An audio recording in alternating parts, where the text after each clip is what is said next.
Hello and welcome back to Hydroponics Daily, your go-to podcast for everything soilless cultivation. I'm your host, Dr. Russell Sharp, the founder of Utrema Limited.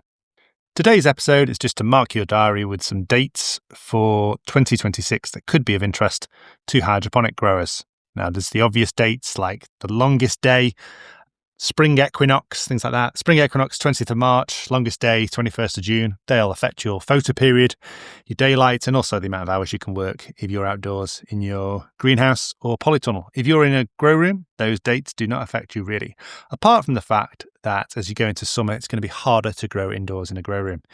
If I was starting an indoor grow for the first time, then I would take advantage of January. January, you've got all the Christmas hassle out of the way and you're able to concentrate. You're not going on holiday probably in January, February, March. Most people don't, unless you're a skier. And so there's a good few months there where the temperature is low and you can actually get a good grow on and you can afford yourself a few mistakes. In the summer, you can't afford yourself any mistakes because the temperatures are high and your plants will frazzle and die if you don't look after them well. So they're the meteorological dates of the diary. Some trade shows I recommend. If you are growing ornamental plants, then I definitely recommend you head over to Essen in Germany and go to IPM Essen. That is the 27th to the 30th of January. Now, Germany is very, very cold in the winter, and so be prepared. It's easy to get to Essen. It's very close to, I want to say Dusseldorf or Frankfurt Airport. Dusseldorf. I'm going to go Dusseldorf. Basically in the west of the northwest of Germany, but everything's very built up and it's really easy to get to. So don't worry about that. Public transport's fantastic. So definitely recommend IPM Essen. A week or so later, there is also Fruit Logistica in Berlin. Now that is even further east. And that's, you probably want to fly into there and it's cold, but it's a good fruit show. Fruit Attraction in Madrid, sort of taken over, but Fruit Logistica is still probably the biggest fruit, and I think they also do veg there as well. Other ones in February, Indoor AgCon that's in Las Vegas. That's the 11th to the 12th of February. So you could do all three of these, I think. Let me just check when Fruit Logistica is. Yep, Fruit Logistica is the 4th to the 6th of February. So you could hop around doing all the trade shows. And then we've got a bit of a wait then until Greentech Amsterdam. That's the 9th to the 11th of June.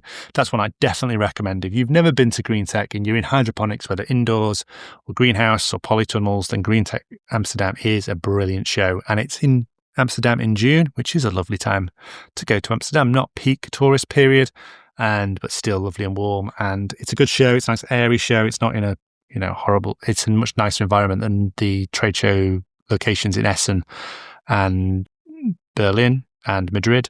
I'm not sure about Las Vegas Indoor AgCon. I've never been to Indoor AgCon. I would imagine it's Vertical Farmers Central. If you want to send me some tickets, I'm more than happy to go to Vegas. Send me some hotel room reservations and hire cars and VIP tickets, then that'd be fantastic. Then we've got a new trade show in the UK, the UK Hydro Expo, and that's in Somerset. That will be difficult to get to with public transport. Somerset is where Stonehenge is, and so you could double up and go to Stonehenge. 8th to 9th of August, that's an invite only, tickets not available. It's for UK hydroponic shops and people in the hydroponic industry. It'd be interesting to know how that goes, because there was one called the Autopot Summer Social, which was very similar. That was in Oxfordshire, lovely location in Oxfordshire in the middle of nowhere, but that stopped because it was a lot of work for the organisers, and it wasn't the organisers making all the money from the show. It was as always in the UK hydroponic industry, it was the distributors making all the money, and the shops were making a bit of money, but not the people who actually organised it. So they stopped that. It was a lot of hard work for them. It was a fantastic show, really good displays in the greenhouses. But UK Hydro Expo in Somerset, let's see how that one goes. Hopefully the UK hydroponic industry recovers, because it's pretty bad this year. So that's one to look out for. Four Oaks Trade Show, if you're into garden centre stuff in September, wouldn't recommend it personally. Same with Glee if you're in the UK. And then another show that I want to get to, but I've never been able to get to, is Greentech in Turkey, because the dates are really hard to get to. It's Growtech, isn't it? Growtech. Let me check when the dates are for that. Growtech. It's in Antalya, where I'm going on holiday actually, very, very soon. but it's in late November. The actual dates have not been confirmed, but it's actually because it's a hotel holiday destination sort of location as well as a growing destination. It's actually quite difficult to get flights from the UK. Certainly can't get them on my British Airways Air Miles, which is my governor of where I go.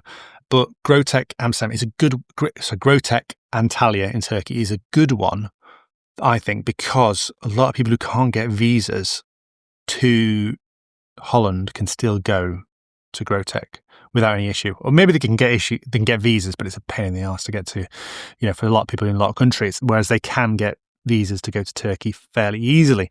And so you get a lot of Chinese suppliers as well. And the beauty is that you don't get, like when you go to a trade show in China, you do get a lot of dross. People come in who just are chancers. The trade show is full of chancers. Whereas if you're in Turkey, you might be full of Chinese people, but the Chinese people have been vetted by the fact they've been able to pay to go there.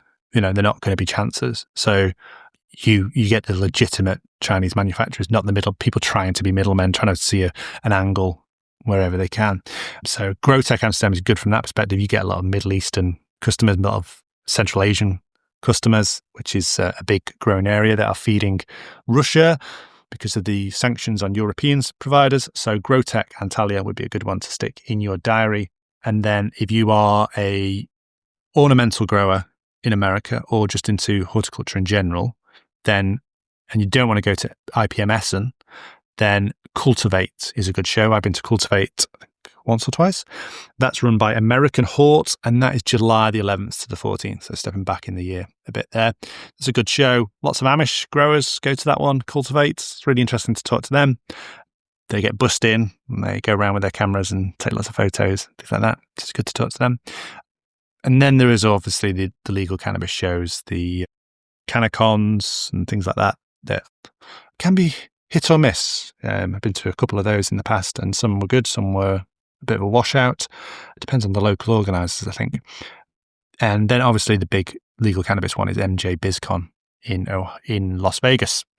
And it's very much a pay-to-play trade show, so don't go there with a small budget.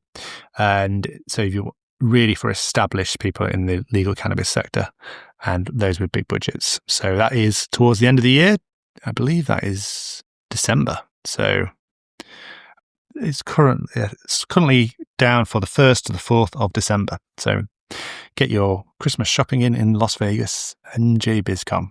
So if you know of any other good trade shows that are coming up or conferences, then let me know and I can do an update and add that to the list of things that hydroponic growers should be adding to their diary for 2026. Okay. There will be obviously lots of other small crop specific shows. There's always things like, fruit in the UK, down in Kent, potatoes in practice in Scotland, and all these sorts of crazy small trade shows, single crop trade shows. Last year, I went to the International Conference on Controlled Environment Agriculture down in Plymouth. That was a really good trade show, not a trade show, conference. So the International Conference on Controlled Environment Agriculture. So that was a really good one, but it doesn't look to be on next year, or if it is, it's not advertised yet. That was February last year. I'll speak to some of the organisers and I'll let you know if it is on and any of the details close to the date. That's been Hydroponics Daily for today. If you found this useful, some of those trade shows have whet your appetite, then please do leave an Apple Podcast review of the show so you can share the knowledge of hydroponics with the wider horticultural community, and click follow to make sure you don't miss an episode. And always check out utrema.co.uk for some novel fertilizers, biostimulants, and biopesticides. Thank you very much for listening, and until tomorrow, goodbye.